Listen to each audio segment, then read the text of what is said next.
దీవించునుగాక. నా ప్రియమైనటువంటి సహోదరులారా, సహోదరుని మనలారా, గడిచిన వారము ప్రేమను గురించినటువంటి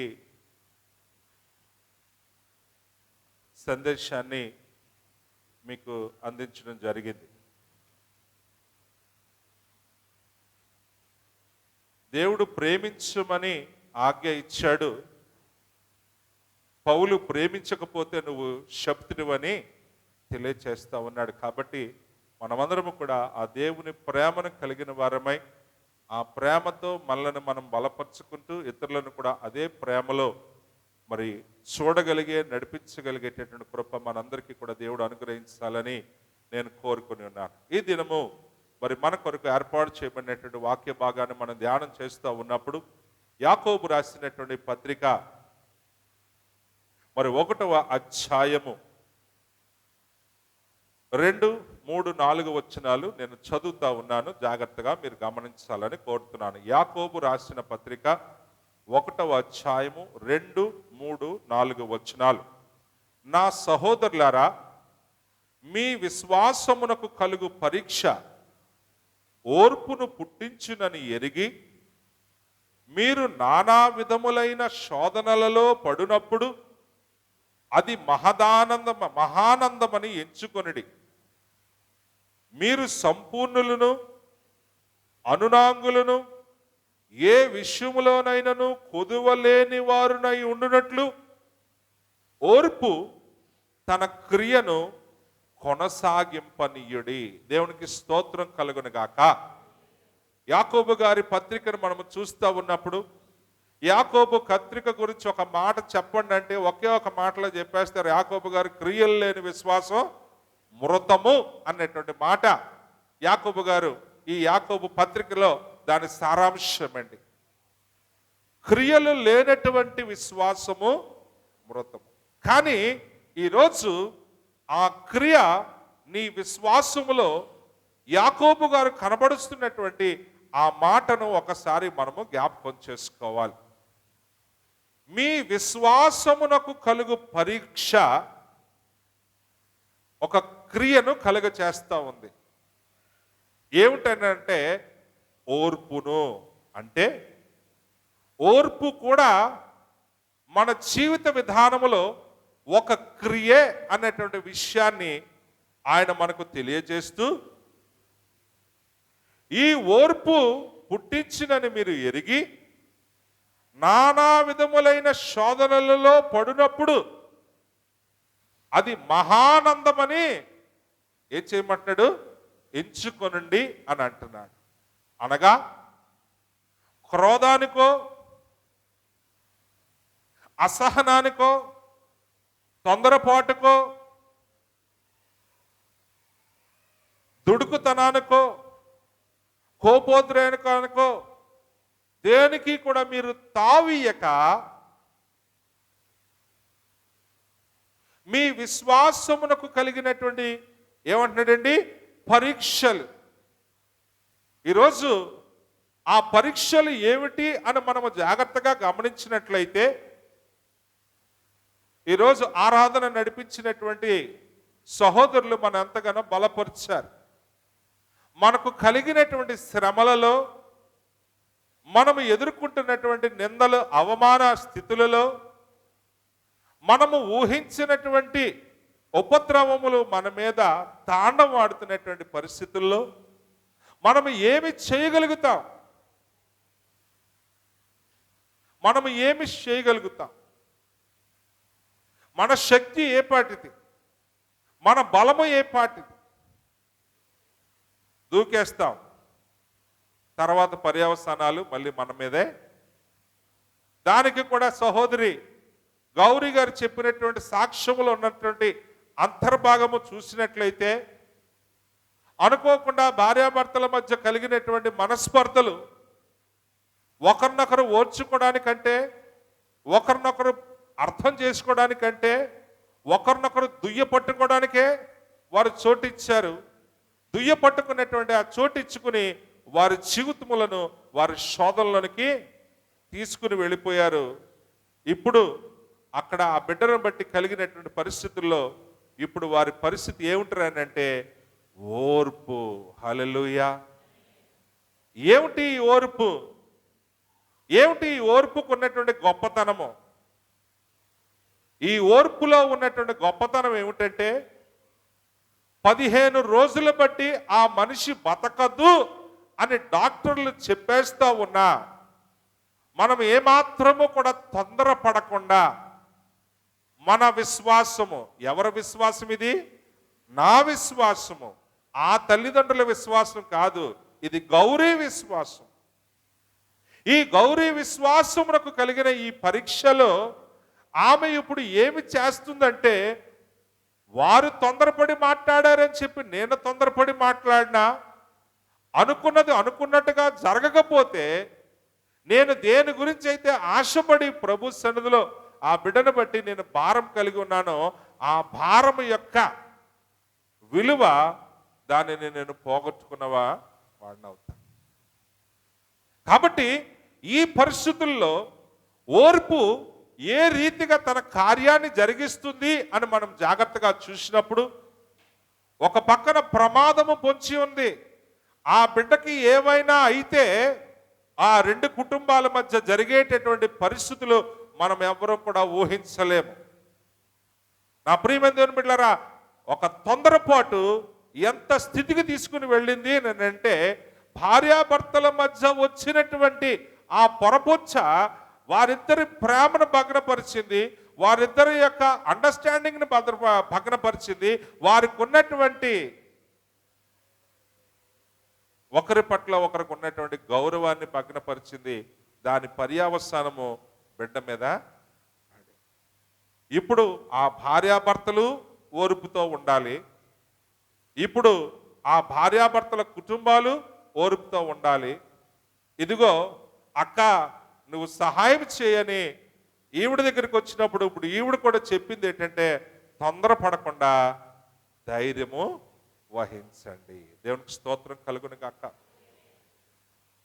మన జీవితాల్లో మనము ఊహించినటువంటి పరిస్థితులు తొందరపడిపోయి మనం మాట్లాడడం వల్ల కూడా వచ్చేసినాయి. నా ఇష్టము, నాకు అన్నీ తెలిసిన మాట్లాడడం వల్ల కూడా వచ్చేసినాయి. నేను ఊహించకుండా కూడా చాలా మటుకు వచ్చేసినాయి. మరి ఇటువంటి పరిస్థితుల్లో నన్ను నేను ఎలా నిలబెట్టుకోగలను, ఎలా వాటిని దాటగలను అని అంటే, నా శక్తి సరిపోతుందా, నా బలం సరిపోతుందా? కానీ ఈరోజు క్రీస్తునందున్న వారికి ఏ శిక్షా విధి లేదు అన్నటువంటి ఆ దేవాతి దేవుడు ఈరోజు నాకు మొర్రపెట్టుము, నేను నీకు ఉత్తరం ఇచ్చేదనన్న గొప్ప నిరీక్షణ ఆయన మనకు కలుగు చేశాడు. దేవునికి స్తోత్రం కలుగును గాక. కాబట్టి ఓర్పు పరీక్షను పుట్టించి, ఏంటంటే ఆ పరీక్ష ఓర్పును పుట్టించి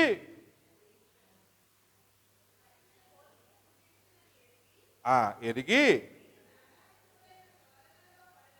మీరు నానా విధములైనటువంటి శోధనలో పడినప్పుడు అది మహాదానందమని ఎంచుకొనండి. హల్లెలూయా. ఈ మాట మనం చేయగలుగుతామా? చెప్పండి దేవుని బిడ్డలారా. మనం నానా విధములైన శోధనలో పడినప్పుడు మనము మహదానందమని ఎంచుకోగలుగుతామా? అటువంటి వ్యక్తులు ఎవరైనా ఉన్నారా ఇక్కడ? బైబిల్లో ఒకటే కనబడుతూ ఉంటాడు. యోబు గారిని బట్టి తప్ప ఇంకెవరికి బట్టి కూడా ఆ మాటలు మాట్లాడలేదు. ఈవెన్ దావీదు కూడా అటువంటి ఓర్పు కలిగి ఉన్నాడన్న విషయం ఎక్కడ కూడా రాయబడలేదు. అలాగని ఓర్పు లేనివాడని కాదు, ఆయన దేవుని యందు నిరీక్షణ కలిగిన వాడుగా మనం చూస్తూ ఉన్నాం. కాసేపు ఫోన్ పెట్టి అమ్మా, ఏమనుకోక, ఫాస్ట్ గారు ఉంటాడు కానీ ఫోన్ మాట్లాడతాం. రైట్. కాబట్టి ఓర్పు నా జీవితానికి ఎంత అవసరము అని ఈరోజు దేవుని వాక్యం సెలవిస్తుందంటే, ఓర్పు గురించి యేసు ప్రభు వారు చెప్పినటువంటి మాటలే నీకు నాకు కూడా సాక్షార్థమై ఉన్నాయి. మీరు జాగ్రత్తగా గమనించినట్లయితే మత్తయి సువార్త 5వ అధ్యాయము ఆ ధన్యతలు మీరు ఒక్కసారి గమనించగలిగితే చాలా మందికి ధన్యత ధన్యత అని మనం అర్థం చేసుకుంటాం తప్ప ఆ ధన్యతలు అన్న మాటలో రాయబడినటువంటి వచనాలు ఏమిటి మనకు బోధిస్తున్నాయి అని మనం జాగ్రత్తగా చూసినప్పుడు రెండవ వచనం అంటాడు కదా, ఆత్మ విషయమై దీనులైన వారు ధన్యులు. దేవునికి స్తోత్రం కలుగును కాక. అందుకనే పౌలు గారు కూడా చెప్తాడు, కోపపడుడి కానీ పాపం చేయొద్దు. నువ్వు కోపపడటం వలన దేవుని చిత్తానికి వ్యతిరేకం అయిపోతున్నావు. నువ్వెవడరా నాకు చెప్పేది?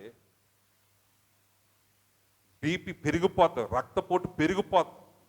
నీ రక్తపోటును కంట్రోల్లో పెట్టుకోమని చెప్తున్నాడు ఈరోజు యేసు ప్రభు వారు. నీ రక్తపోటును గాను నువ్వు కంట్రోల్లో పెట్టుకోగలిగితే దేవుని చిత్తాన్ని నువ్వు జరిగించేవాడివి. నువ్వు దేవుని చిత్తాన్ని జరిగించేవాడు అయితే నీ జీవితంలో దేవుని కార్యాలు చూడగలుగుతావు. దేవునికి స్తోత్రం కలుగును గాక. దేవుని యందు విశ్వాసం ఉంచు. నీవు నీ జీవితంలో కలిగే ప్రతి పరీక్షలో యేసు ప్రభు నీకు చెప్పిన ఈ సూత్రాన్ని కానీ నువ్వు కనపరచగలిగినట్లయితే, అలవర్చుకొని దానిని నీ జీవితంలో అనుసరించగలిగినట్లయితే ఒకే ఒక మాట అంటాడు. ఏమన్నాడేటండి? పరలోక రాజ్యం నీదే. మోషే తొందరపడ్డాడు, బండతో మాట్లాడన్నాడు, తొందరపడి కొట్టేశాడు. ప్రియమైన దేవుని బిడ్డలారా, దేవుడు నొచ్చుకున్నాడు. ఏం చేశాడండి? మోషే తొందరపడినట్లు దేవుడు తొందరపడలే, కానీ దేవుడు ఏమయ్యాడు? నొచ్చుకున్నాడు. నా కుమారుడు నేను చెప్పిందా చేయకుండా ఏదో చేసేసాడేంటి? ఈరోజు యేసు ప్రభువు యొక్క మాటలు మన విశ్వాస జీవితానికి ఎంత మాదిరిని చూపిస్తా ఉన్నాయో ఈ మాటలు మీరు జాగ్రత్తగా గమనించినట్లయితే, రెండవది అంటాడు, దుఃఖపడువారు. ఏదో ఈ లోకం సామెత, ఏడ్చేదాన్ని చూసో లేకపోతే నవ్వేదాన్ని చూసో. దేవుని బిడ్డలకు ఆ మాటలు పనిచేయి. ఎందుకు? దేవుని బిడ్డలు వేషధారులు కాదు. దేవుని బిడ్డలు ఎవరు? దేవుని యొక్క సారూప్యం కలిగినటువంటి వారు. దేవుడు నిన్ను నన్ను కూడా యేసుకు అప్పగించి పౌలు గారి ద్వారా అంటున్నాడు, నీలో నేను యేసును చూడాలనుకుంటున్నాను కాబట్టి మీరు యేసు వలె రూపాంతరమే చెందండి అని ఆయన కోరుకుంటా ఉన్నాడు. తర్వాత అంటాడు, సాత్వికులు ధన్యులు. సాత్వికత అంటే నాలాగా తొందరపడి మాట్లాడకూడదు. నాకు తొందర ఎక్కువ మీతో పాటు కలిసిపోవడానికి, కానీ దేనికి కూడా తొందర పడకూడదు. దేనికి కూడా తొందర పడకూడదు. నేర్చుకోండి. నేర్చుకుంటే మీరు కూడా ఏమవుతారండి? అక్కడ అంటున్నాడు కదా, మీరు భూలోకాన్ని స్వతంత్రించుకుంటారు. ఇప్పుడు చేసేసిన వాటికి ఏం చేయాలన్నా అని అంటే భరించు అని అంటారు. జరిగిపోయిన వాటి గురించి ఇప్పుడు ఏం చేయాలి మనం అంటే ఏం చేస్తాం? భరించాలి కానీ ఎదుటివాడిని మీద మాత్రం ద్వేషాన్ని పెట్టుకోకూడదు.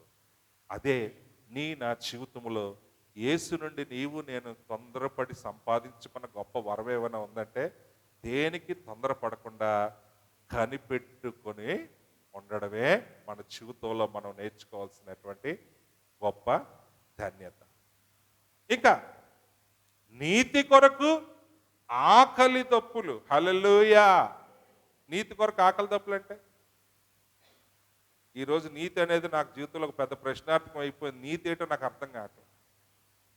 దేవుడు ఏం చెప్పాడు, నేను ఏం చేస్తున్నానో నాకు అర్థం కావట్లేదు.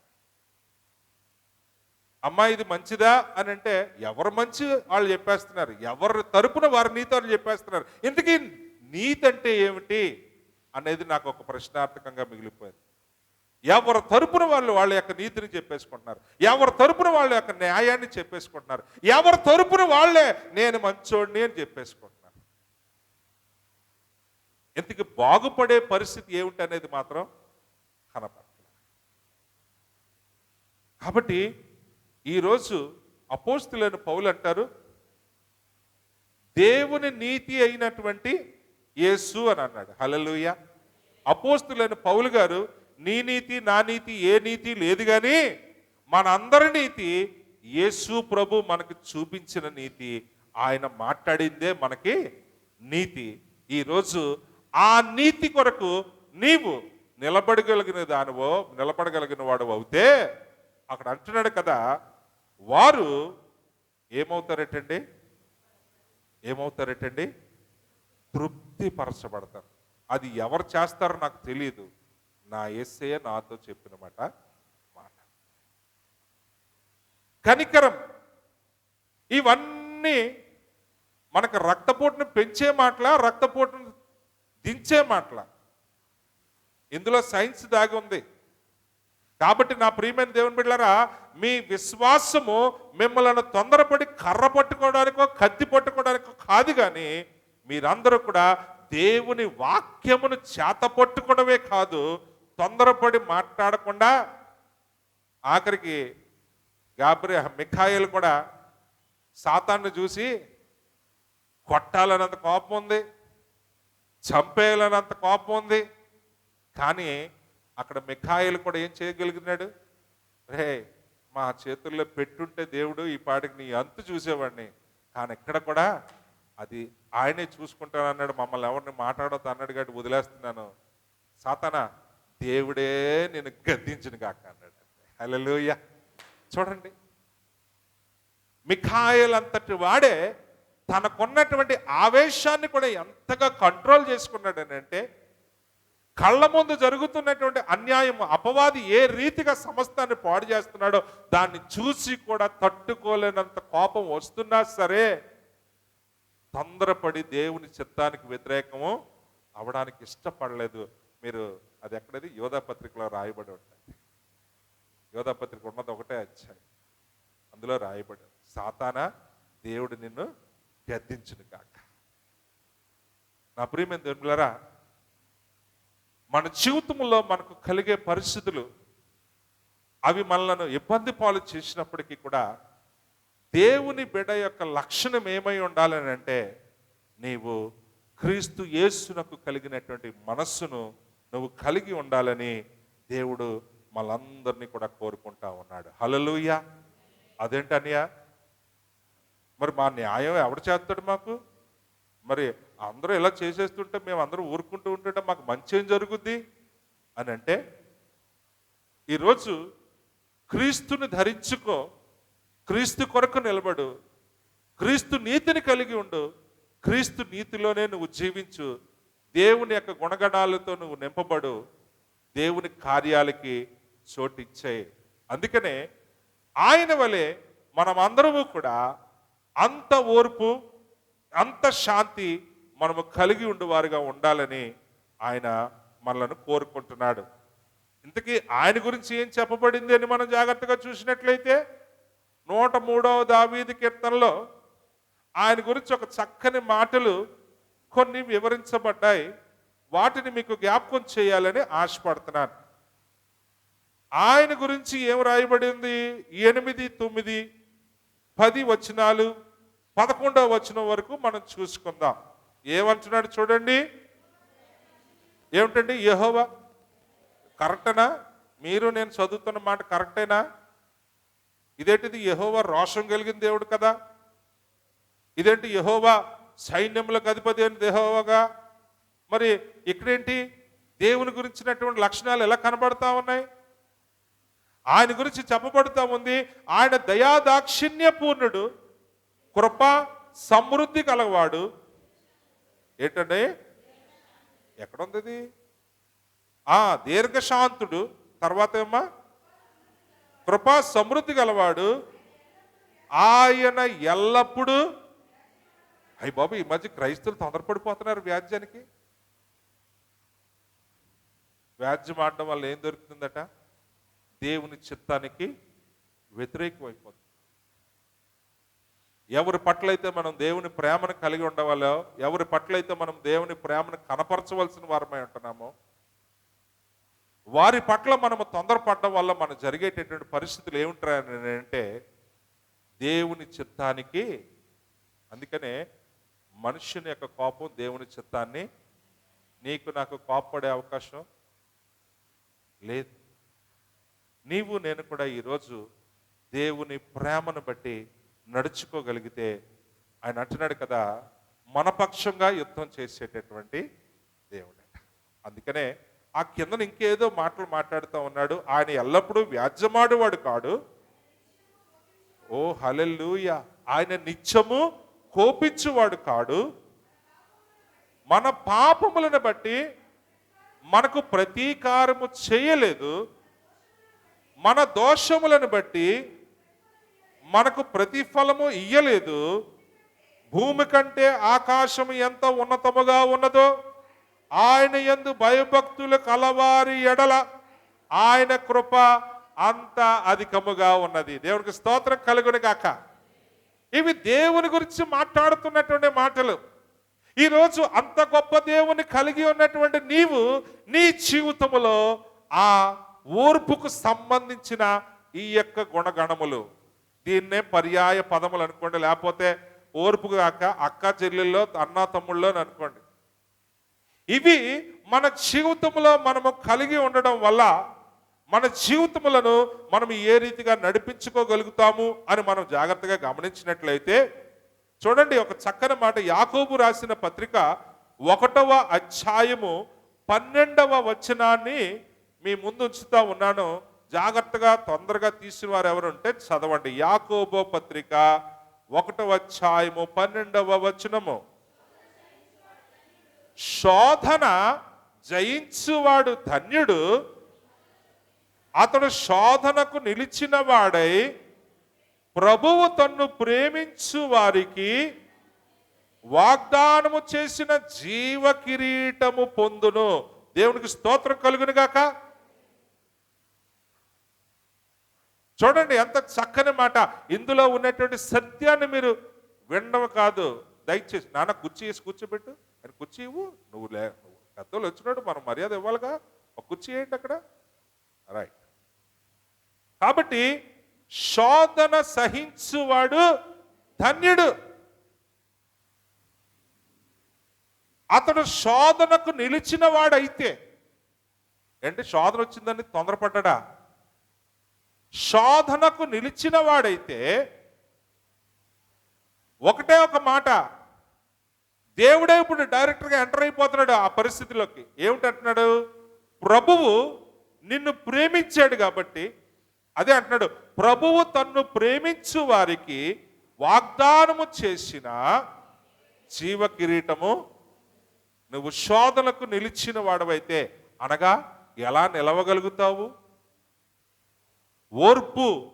ఓర్పునకు కలిగినటువంటి గుణగణములు ఇప్పుడు మనం చూస్తున్నాము.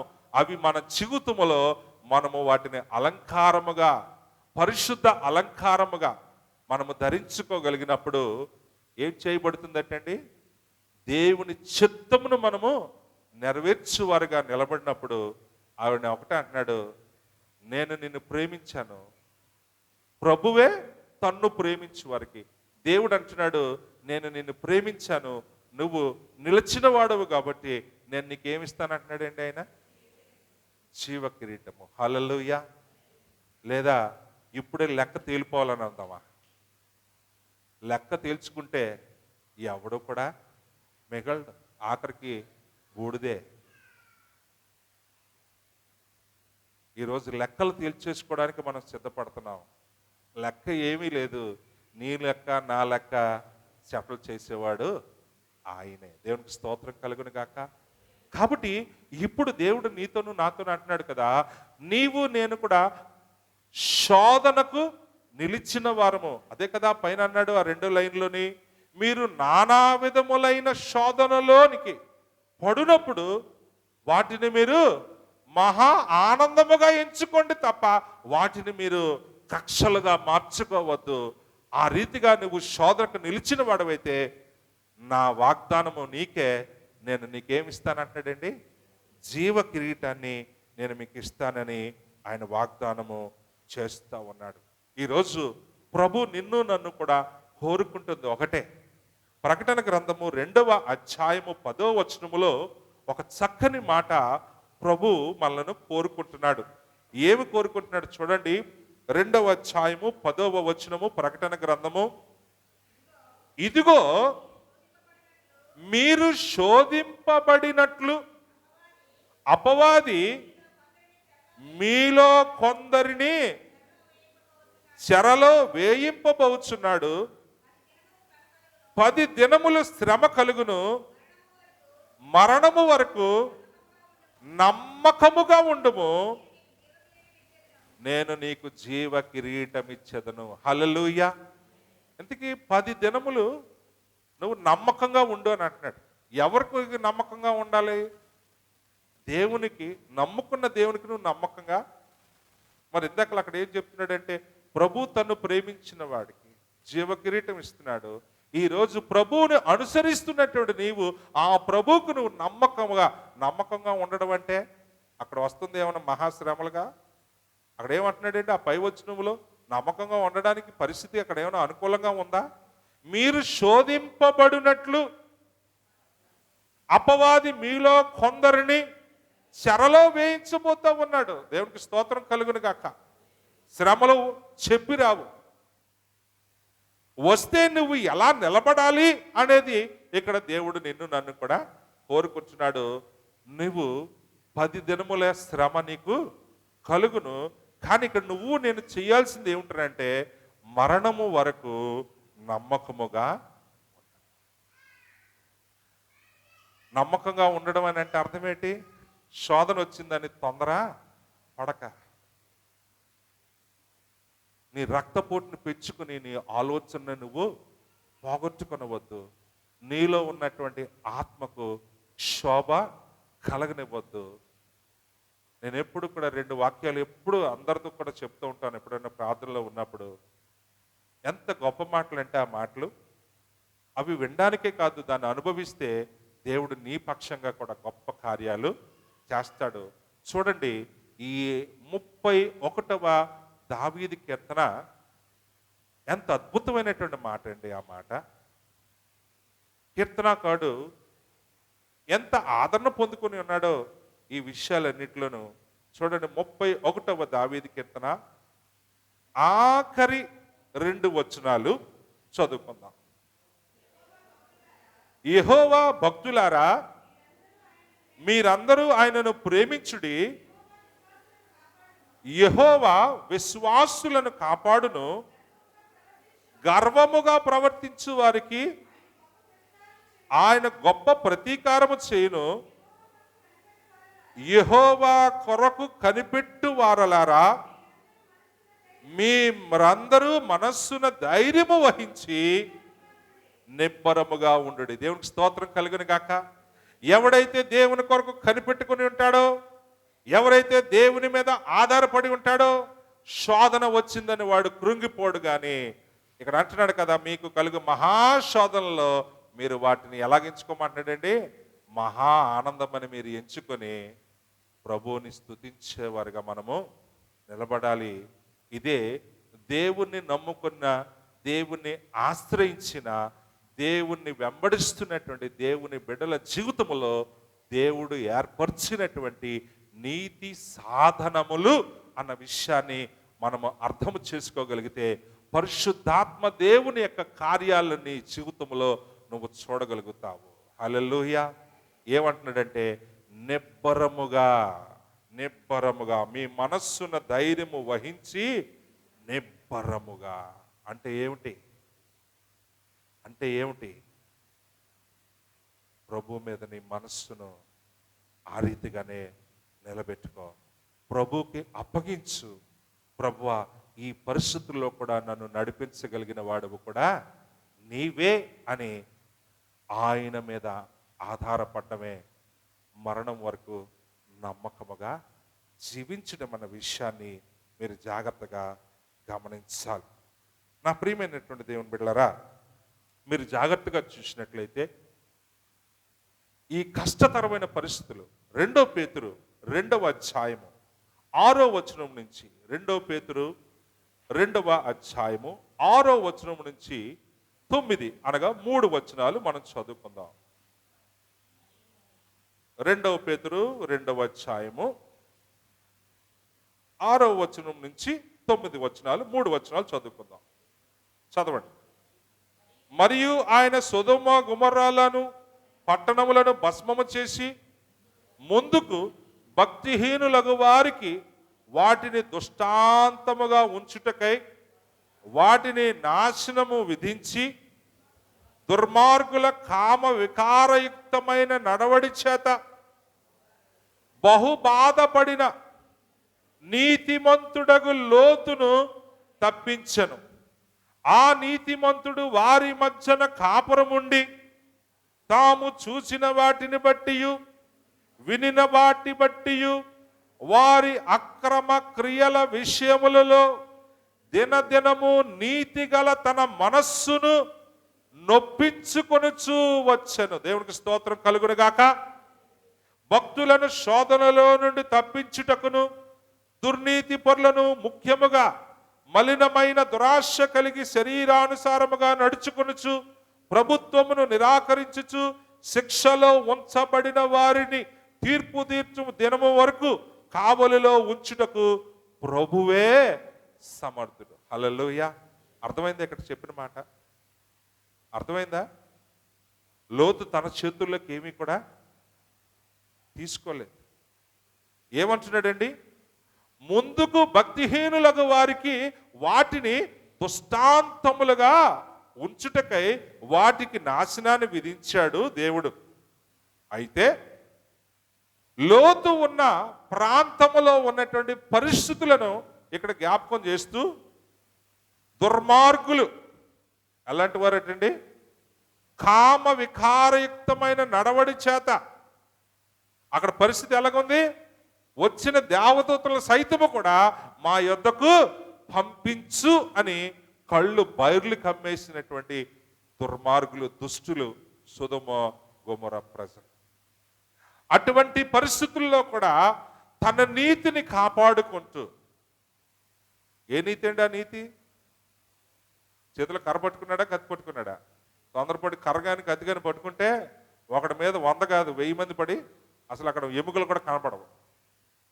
కానీ పరిశుద్ధ గ్రంథంలో లోతు గురించి మనము ఎప్పుడైనా మెసేజ్ వింటే మన మెసేజ్ ఆటోమేటిక్గా ఎక్కడికి వెళ్ళిపోద్ది అంటే లోతు గురించి మాట్లాడుకోవడం ఏంటి అన్నట్టుగా మన మనసుకు ఒక వికారం కలుగుతుంది. అంతే కదా? సాధారణంగా మ్యాక్సిమం క్రైస్తవుల్లో లోతు గురించి వచ్చేటప్పటికి ఏమొస్తుంది? ఒక రకమైన ఇబ్బందికర పరిస్థితి, మన మానసిక పరిస్థితి. ఆ మాట వింటే చాలు మనకు కొంత ఇబ్బంది కలుగుతుంది. కానీ పేతురు గారేమో ఈ లోతు గురించి ఒక మంచి మాట వేసేసాడు.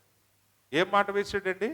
నీతిమంతుడగు లోతు అని అన్నాడు. దేవునికి స్తోత్రం కలుగును గాక.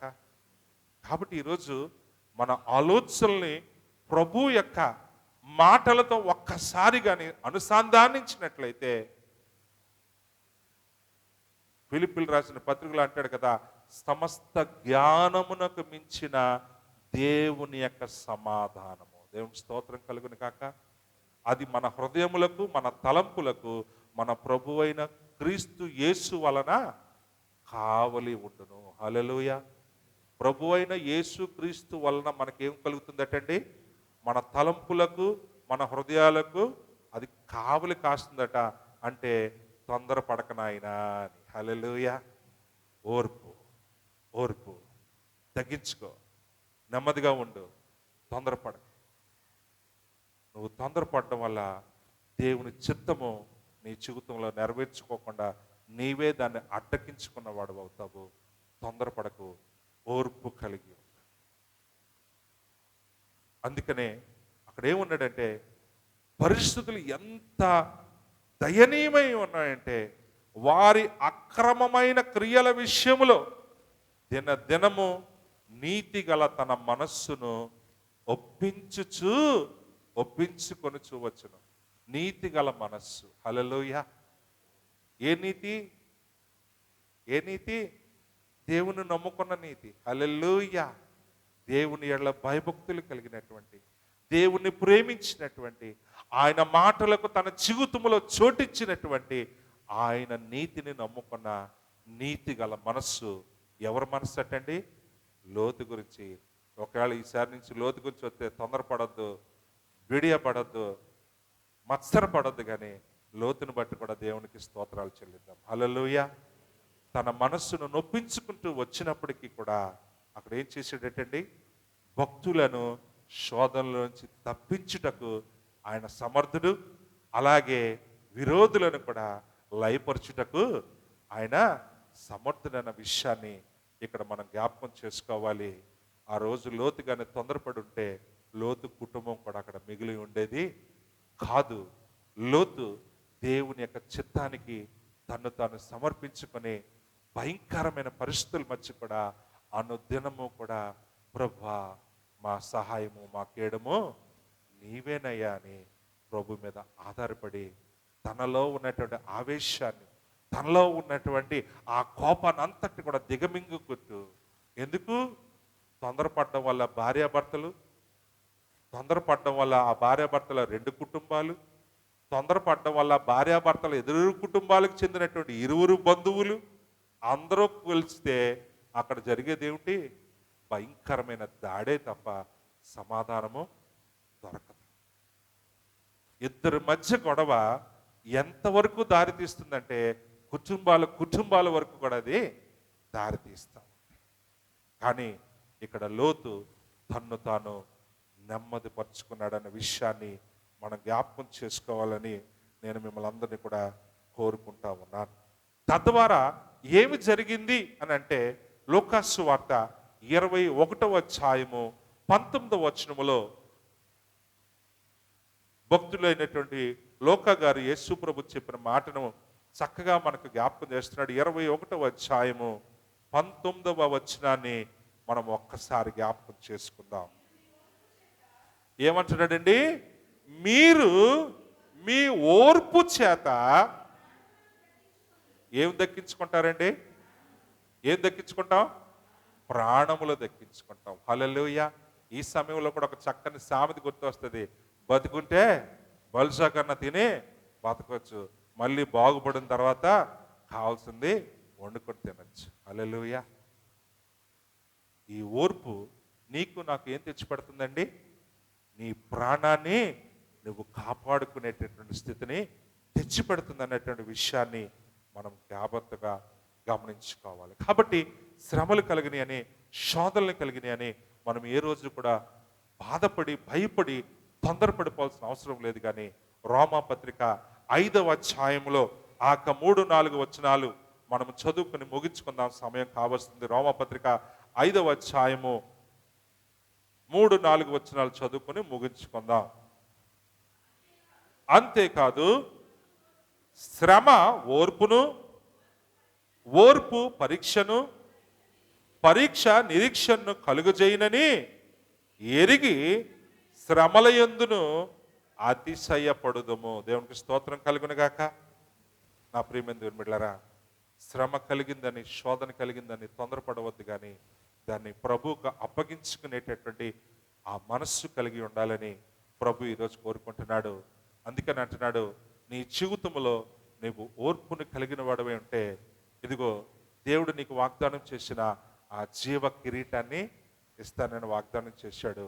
నీవు ఓర్పు కలిగి ఉన్నవాడవైతే నీ ప్రాణాన్ని నరకంలోంచి తప్పించుకుని నీ ప్రాణాన్ని దక్కించుకున్నవాడుగా నువ్వు నిలబడుకుంటావు. కాబట్టి ఆఖరి 4వ అధ్యాయాలు అన్నాడు కదా, 4వ వచనంలో అన్నాడు కదా, ఓర్పు తన క్రియను కొనసాగించ నీడి. ప్రభుకు అప్పగించుకుందాం, ప్రభు చేసే కార్యం కొరకు ఆశతో ఎదురు చూద్దాం. ఆయన ఎంతకైనా నమ్మదగిన వాడు. తల్ల వంచండి, ప్రార్థన చేసుకుందాం. అభి